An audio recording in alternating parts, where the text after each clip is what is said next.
Quando temos que falar em público, há uma pergunta que surge quase sempre. Devemos ler o que preparamos, decorar palavra por palavra ou simplesmente falar de uma forma espontânea com base naquilo que sabemos e sentimos? É para esta dúvida que vamos olhar de frente no episódio desta semana do É a Comunicar que nos entendemos.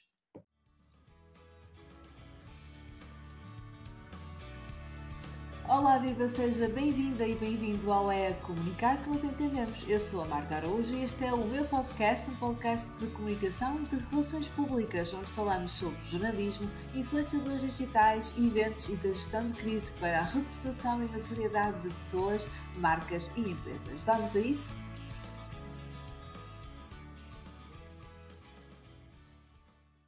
Quando temos de falar em público, seja por obrigação, por necessidade profissional ou mesmo por um convite ou até em ambientes familiares, como é que devemos então preparar essa intervenção? Devemos ler um guião, decorar o que queremos dizer ou confiar aqui na nossa capacidade de improvisar? Na verdade, esta não é uma escolha óbvia e a resposta é depende, até porque esta escolha vai também dizer muito sobre nós e, sobretudo, sobre o momento em que estamos inseridos, porque há aqui várias decisões a tomar para termos então a certeza de qual das técnicas devemos utilizar. E, portanto, vamos abordar neste episódio as 3 grandes formas de falar em público, que são elas a leitura, a memorização e a espontaneidade, e perceber quando cada uma faz sentido, quais são as vantagens e os riscos também de cada uma delas, e como é que as podemos até combinar para criar uma comunicação mais eficaz, mais próxima e mais memorável. Então vamos começar por uma das abordagens mais comuns, que é ler aquilo que escrevemos. Esta opção é muitas vezes mal vista, tem que se dizer isto, é como se ler fosse aqui um sinal de falta de preparação, mas na verdade há momentos em que ler é a escolha mais responsável. E estou a dizer a palavra devagar de propósito, porque vamos imaginar num contexto institucional onde cada palavra tem um peso maior, até um peso político ou um peso jurídico, ou quando estamos a comunicar dados técnicos, por exemplo, em que não podemos falhar uma vírgula, a leitura permite-nos o quê? Permite-nos precisão, rigor e o controle absoluto do tempo. Isto também é importante. Mas, claro, que esta segurança tem um preço. Por exemplo, aqui o contacto visual tende a perder-se, a voz pode tornar-se aqui um pouco mais monótona e a ligação emocional com o público pode ficar ali um bocadinho enfraquecida. Mas a leitura, nesses casos, e por causa disso, é que tem de ser o quê? Tem de ser bem ensaiada. Não basta ler bem, é preciso ler com intenção, com ritmo, com pausas e com olhar. Depois temos a memorização, ou seja, decorar o discurso palavra por palavra. Esta é uma escolha eficaz quando queremos, por exemplo, causar impacto numa intervenção, o quê? Muito curta. Lá está. Imaginem que temos 30 segundos, 1 minuto, 2 minutos e queremos fazer uma apresentação inspiradora. Aqui, quando dominamos o conteúdo de forma exata e conseguimos libertar-nos do papel e focar-nos no público ali, olhos nos olhos, nos gestos, no tom, a grande vantagem é exatamente essa, é a fluidez. Aqui o discurso vai parecer natural e sem hesitações, mas...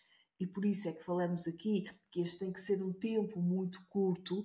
Porquê? Porque há riscos que são evidentes.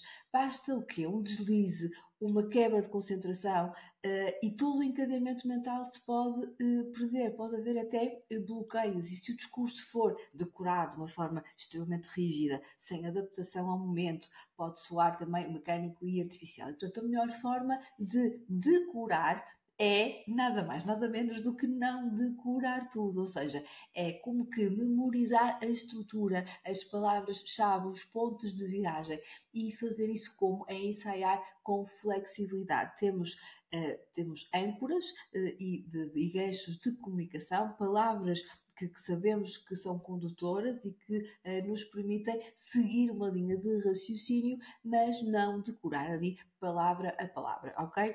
Por fim, temos a opção de falar de forma espontânea. Isto é, muitas vezes, aquela que nós achamos que é mais valorizada pelo público, porque sou genuína, verdadeira, humana, quase como se fosse ali um superpoder, que a pessoa sobe ao palco ou a câmara abre e aquilo sai de uma forma muito natural. Mas a verdade é que quando falamos sem guião e com conhecimento de causa, conseguimos adaptar-nos às reações da audiência, obviamente, conseguimos reagir a perguntas inesperadas, contar histórias, usar o humor e a emoção de uma forma mais livre.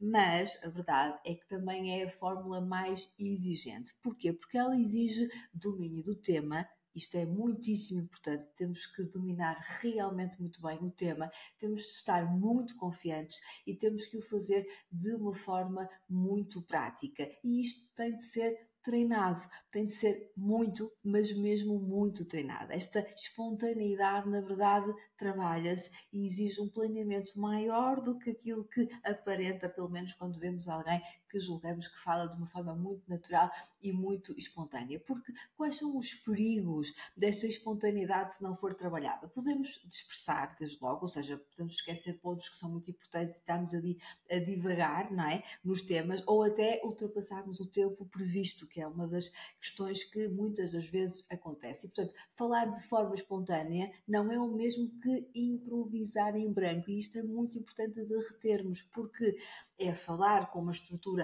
clara em mente, portanto, com objetivos bem definidos e com margem para adaptar, mas nunca sem preparação. E, portanto, na realidade, as três abordagens aqui que nós vimos, elas não são rivais, ou seja, elas são ferramentas e o ideal aqui é como que qualquer ferramenta deve ser escolhida conforme aqui o objetivo, ou seja, há situações, e isto é muito importante que retenham, em que ler é a escolha mais sensata, mais responsável, que nos vai garantir que a mensagem e o conteúdo é passado de forma absolutamente correta. Ali o conteúdo é mais importante do que a forma, naquele contexto em concreto, ok?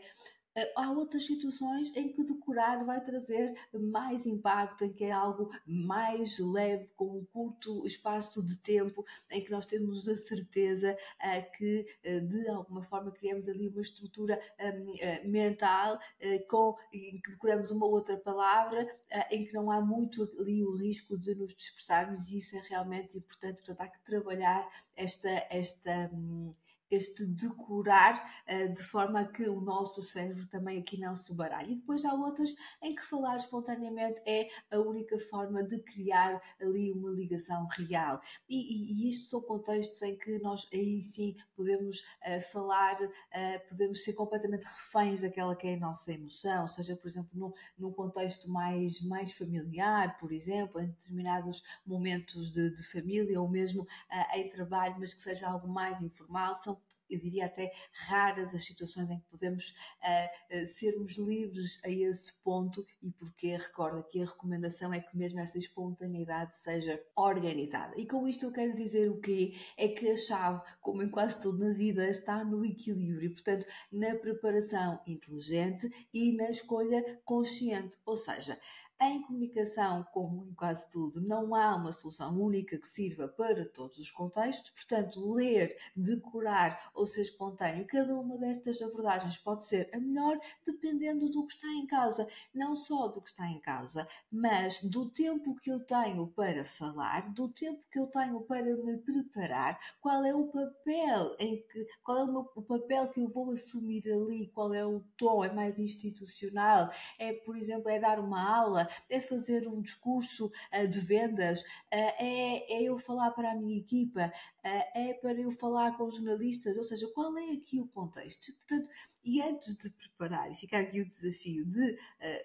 nos prepararmos, de pensarmos qual será aqui a melhor estratégia, há perguntas que devemos fazer, que é: o que quero mesmo eu dizer, a quem é que eu me vou dirigir, quanto tempo tenho para me preparar, quanto tempo tenho para falar e, acima de tudo, o que é que eu quero que as pessoas sintam quando eu terminar de falar. A comunicação já sabemos, não vive só de palavras, vive de intenção por trás delas. E, portanto, comunicar bem é escolher não apenas o que se diz, mas como se diz, em que tom e com que presença. Combinado? Portanto, já sabemos é comunicar que nos entendemos e, portanto, o segredo aqui é quando pensarmos que contexto é que temos e pensar que estas ferramentas podem inclusive serem utilizadas de uma forma aqui complementar. E portanto fica aqui o desafio que num próximo episódio vou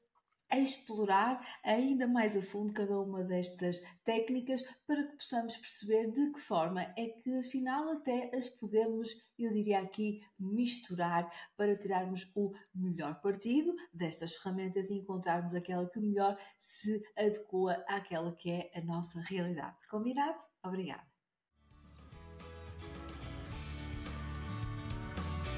Obrigada por me ter feito companhia e por querer comunicar que nos entendemos. Fico a aguardar o seu feedback sobre este episódio. Vou adorar receber a sua opinião. Até para a semana!